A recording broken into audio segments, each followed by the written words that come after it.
प्रार्थना के द्वारा परमेश्वर को प्रसन्न करना। क्या कुछ ऐसी प्रार्थनाएं हैं, क्या कुछ ऐसे वरदान हम परमेश्वर से मांगते हैं, क्या कुछ ऐसी चीज़ों को हम परमेश्वर से मांगते हैं जिससे परमेश्वर प्रसन्न होता है? हाँ, बाइबल ऐसा ही कहती है कि कुछ प्रार्थनाएं ऐसी है, कुछ वरदान ऐसे जो हम परमेश्वर से मांगते हैं और जिससे परमेश्वर को प्रसन्नता होती है। आइए हम परमेश्वर के वचन बाइबल से हम देखेंगे इसके विषय में सुलेमान का क्या अनुभव रहा है। देखिए, पहला राजा किताब उसके 3 अध्याय के उसके 5 पद से जब हम पढ़ते हैं तो बाइबल इस प्रकार से कहती है, गिबोन में यहोवा ने रात को स्वप्न के द्वारा सुलेमान को दर्शन देकर कहा, जो कुछ तू चाहे कि मैं तुझे दूं वह मांग। देखिए, यहाँ पर परमेश्वर का वचन कहता है, यहाँ पर परमेश्वर खुद स्वप्न के द्वारा सुलेमान को दर्शन दे के बोलते हैं कि जो कुछ तुझे चाहिए या जो कुछ मैं तेरे लिए करूं वह मुझसे मांग। नए नियम में भी प्रभु यीशु मसीह कई बार अपने चेलों से और दूसरे लोगों से जो यीशु के पास आते थे कहते थे, तू क्या चाहता है मैं तेरे लिए करूं। और यहाँ पर हम पाते हैं कि परमेश्वर ने सुलेमान से कहा कि तू क्या चाहता है मैं वरदान दूं, तू क्या पसंद करता है, तेरे अंदर की इच्छा क्या है। और देखिए सुलेमान का उत्तर क्या था। 6 पद में लिखा है, सुलेमान ने कहा, तू अपने दास मेरे पिता दाऊद पर बड़ी करुणा करता रहा, क्योंकि वह अपने को तेरे सम्मुख जानकर तेरे साथ सच्चाई और धर्म और मन की सिधाई से चलता रहा। और तूने यहाँ तक उस पर करुणा की थी कि उसे उसकी गद्दी पर विराजने वाला एक पुत्र दिया है, जैसा कि आज वर्तमान है। सबसे पहली बात यह है कि जब सुलेमान परमेश्वर से प्रार्थना करता है तो इस बात को स्वीकार करता है कि परमेश्वर, आज मैं जो कुछ भी हूँ तेरी दया के अनुसार हूँ। तूने मुझे ये सिंहासन दिया है, तूने मेरे जीवन में काम किया है, मैं इसके योग्य नहीं हूँ, लेकिन आपने मेरे जीवन में ऐसा काम किया है। जो कुछ हमारे पास है और जो कुछ हम हैं उसके लिए परमेश्वर को क्रेडिट देना और परमेश्वर का धन्यवाद करना और परमेश्वर के हाथ को स्वीकार करना बहुत जरूरी है। कई बार जब हम परमेश्वर के पास आते हैं और प्रार्थना करते हैं तो कई बार हम अपनी उपलब्धियों को गिनाते हैं, अपनी चीजों को कहते हैं कि प्रभु मेरी वजह से, मेरे अंदर इतनी बुद्धि थी, ज्ञान था, समझ था, इसलिए मैं आज इस जगह पे पहुंचा हूँ। लेकिन सुलेमान ने इस बात को स्वीकार किया है कि जो कुछ आज वो है वो परमेश्वर की वजह से है। फिर आगे क्या कहता है, अब हे मेरे परमेश्वर यहोवा, तूने अपने दास को मेरे पिता दाऊद के स्थान पर राजा किया है, परंतु मैं एक छोटा लड़का सा हूँ जो भीतर बाहर आना जाना नहीं जानता। फिर तेरा दास तेरी चुनी हुई प्रजा के बहुत से लोगों के मध्य में है, जिसकी गिनती बहुतायत के मारे नहीं हो सकती। फिर आगे सुलेमान प्रार्थना करता है कि प्रभु मैं कुछ भी नहीं हूँ, प्रभु मैं कौन हूँ, मेरे पास इतनी बुद्धि नहीं है, मैं इतना समझदार नहीं हूँ, मैं एक छोटे लड़के के समान हूँ जिसके पास समझ नहीं होती है। और तेरी प्रजा जिसके ऊपर तूने मुझे राजा होने का अधिकार दिया है वो इतनी ज्यादा है कि मैं कैसे इनका न्याय करूँ, कैसे इनका देख रेख करूँ। तो इस तरह की प्रार्थना सुलेमान करता है। बहुत बार हम हमेशा इस बात का घमंड हमारे अंदर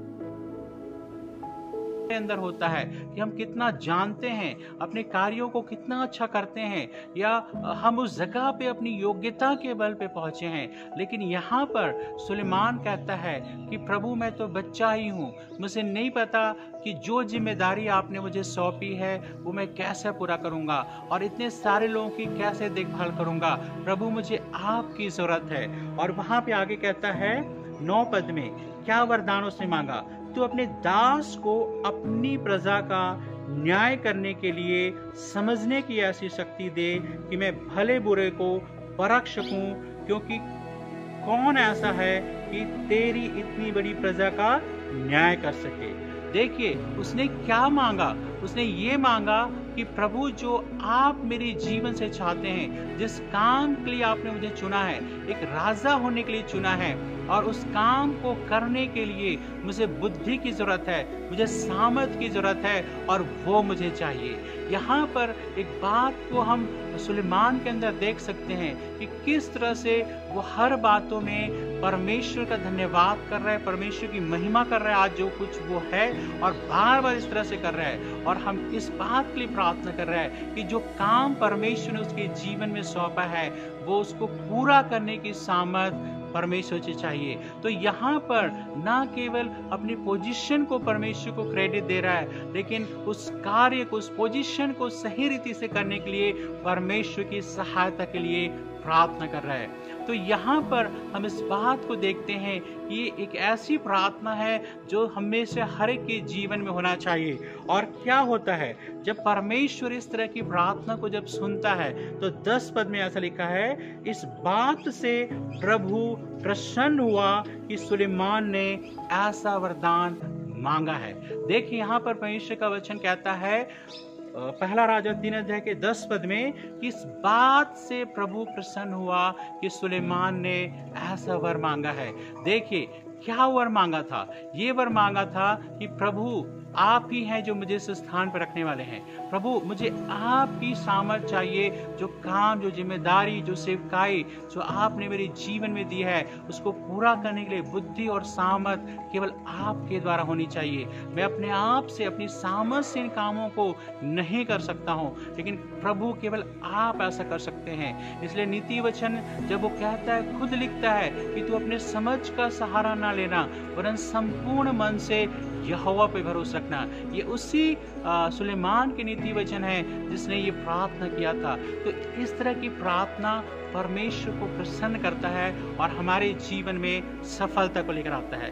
और न केवल परमेश्वर प्रसन्न हुआ, लेकिन आगे परमेश्वर उसके साथ उसको और भी आशीष से देता है। जब हम 11 पद को पढ़ते हैं, इस प्रकार लिखा है, तब परमेश्वर ने उससे कहा, इसलिए कि तूने यह वरदान मांगा है और न तो दीर्घायु और न धन और न अपने शत्रुओं का नाश मांगा है, परंतु समझने के विवेक का वरदान मांगा है। इसलिए सुन, मैं तेरे वचन के अनुसार करता हूँ। सबसे पहली बात तो परमेश्वर कहता है जो तूने मांगा है, जो मुझसे अपेक्षा करता है, उसके अनुसार मैं तुम्हारे लिए करता हूँ। और आगे कहता है 12 पद में हम इसको पढ़ सकते हैं, मैं तेरे वचन के अनुसार करता हूँ, तुझे बुद्धि और विवेक से भरा मन देता हूँ, यहाँ तक कि तेरे समान न तो तुझसे पहले कभी कोई हुआ और न बाद में कोई कभी होगा।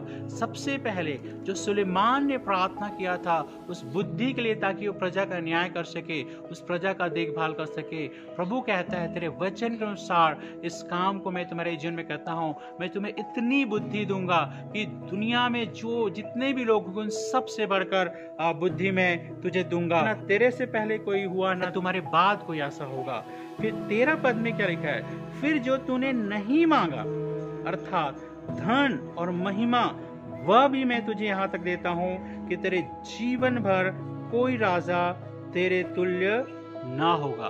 तो यहाँ पर परमेश्वर कहता है जब तूने सही चीज को अपने जीवन में मांगा तो वो चीज मैं तुम्हें दूंगा ही दूंगा, लेकिन साथ में जो तुमने नहीं मांगा वो क्या है, धन और महिमा, वो भी मैं तुम्हें दे दूंगा कहता है। ये परमेश्वर का वचन है। 14 पद में कहता है, फिर यदि तू अपने पिता दाऊद के समान मेरे मार्गों में चलता हुआ मेरी विधियों और आज्ञाओं को मानता रहेगा तो मैं तेरी आयु को बढ़ाऊंगा। यहाँ पर परमेश्वर इस बात को कहता है कि ना केवल मैं तुझे बुद्धि दूंगा, लेकिन धन भी दूंगा, महिमा भी दूंगा और तुझे दीर्घायु से तृप्त करूंगा।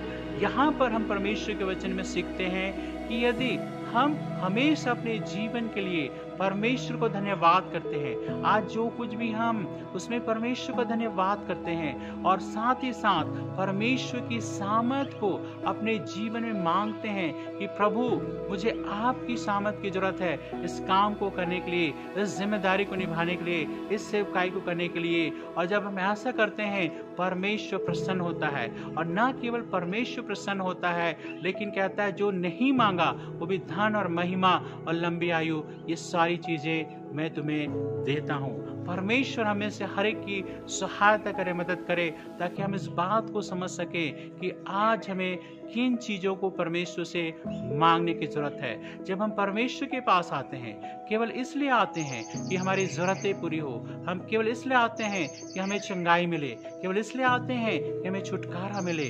कई बार तो हम, जब हमारे जीवन में इस तरह की ज़रूरतें नहीं होती हैं, हम परमेश्वर के पास नहीं आना चाहते हैं। और कई बार आज जब हम अपने जीवन में सफल हो जाते हैं, आगे बढ़ जाते हैं, तो हम इस बात को भूल जाते हैं कि हम कहाँ थे और परमेश्वर ने आज हमें किस स्थान पर पहुंचा दिया है। बहुत बार अपनी चीज़ों पर हम घमंड करते हैं और सोचते हैं मेरी योग्यता के कारण से, मेरी बुद्धि के कारण से, मेरे इतने मेहनत की वजह से, मेरे इतने टैलेंट की वजह से आज इतनी बड़ी सेवकाई है, आज इतना बड़ा आशीष है, आज इतनी बड़ा पोजीशन में हूँ। लेकिन परमेश्वर आज हमें समझ दे कि हम अपने आप को दीन कर सके, क्योंकि परमेश्वर का वचन में कहता है जो अपने आप को दीन करेगा परमेश्वर उसको शिरोमणि बनाएगा। प्रभु इस वचन के द्वारा हमें से हर एक के जीवन को आशीष दे।